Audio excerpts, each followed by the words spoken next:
नमस्कार, मी तुमची होस्ट गोल्डी. आज मी तुम्हाला लमाण तांड्यावरची भेंडी बटाटा तिखट जाळ अशी फ्राय भाजी दाखवणार आहे. खूपच मस्त असते ही. त्यासाठी बटाटा पातळ कापून घेतला. ही भेंडी मी तुम्हाला दाखवली आहे. मातीच्या भांड्यात त्यांची असते, तेल फार कमी वापरतात आणि हे सगळे माझे मसाले आहेत. म्हणजे हा माझा खरडा, हळद हिंग मी तुम्हाला दाखवला. माझ्याकडे 3 सिमला मिरच्या होत्या, त्या मी कापून घेतलेल्या आहेत. हे कोथिंबीर वगैरे हे सगळं शहरी प्रकारे, थोडीशी धण्याची पावडर आहे ही, आणि लाल मिरची कुस्करून टाकतात तर मी रेड चिली फ्लेक्स घेतल्यात, आणि भाजलेली माझ्याकडे मेथीची पावडर आहे. हा मसाला मात्र खास आहे. बडीशोप, जिरं आणि काळं मीठ भाजून ते आबडधोबड कुटून प्रत्येक भाजीमध्ये टाकतात. त्याचं रिझन हे आहे की ते सारखी जागा बदलतात आणि मग पोट स्वच्छ राहावं म्हणून हा मसाला ते करतात. हा मसाला मी आता कुटून घेते आहे आणि गॅस लावला आहे.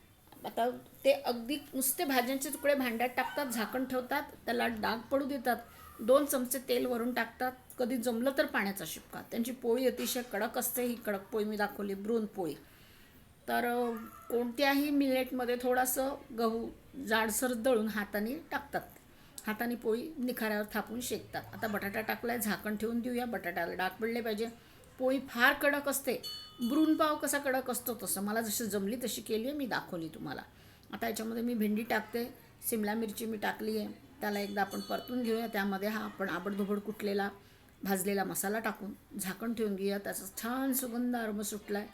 त्याच्यावर झाकण ठेवलं आता. आणि आता लाल खरडा त्याच्यामध्ये मी टाकला आहे. त्यानंतर ही पोळी बघा तुम्ही किती कडक काय म्हणजे करून घेतलेली.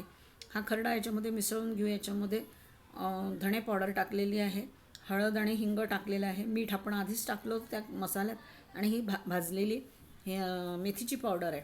आता ही ब्रून रोटी, हा कांदा, ही भाजी आता आपण काढून घेतो. मी गॅस बंद करते. भाजी आपण काढून घेतली. भाजीवर कोथिंबीर, हा आपला शहरी प्रकार आहे, ते टाकत नाही कोथिंबीर वगैरे, पण खातात. आणि आता याच्यावर सगळ्यात महत्त्वाचं आहे चिली फ्लेक्स. हाताने मिरची कुचकरून टाकतात, मी वरती चिली फ्लेक्स टाकले. अतिशय सुंदर टेस्टी गावरान रेसिपी मी तुम्हाला दाखवली आहे. ऑथेंटिक रेसिपी आहे ही. भटक्या विमुक्त जातीची रेसिपी आहे. लमाण तांड्याची रेसिपी आहे. रेसिपी आवडली असेल तर माझ्या चॅनलला लाईक, सबस्क्राईब, शेअर, कॉमेंट जरूर करा. माझी पूर्ण रेसिपी पहा, मी त्यात पूर्ण माहिती तुम्हाला दिलेली आहे. माझा नेहमीचा फंडा, बनवा, खा, खिलवा आणि तुमच्या गोल्डीला छान छान कॉमेंट्स पास करा आणि एन्जॉय करा.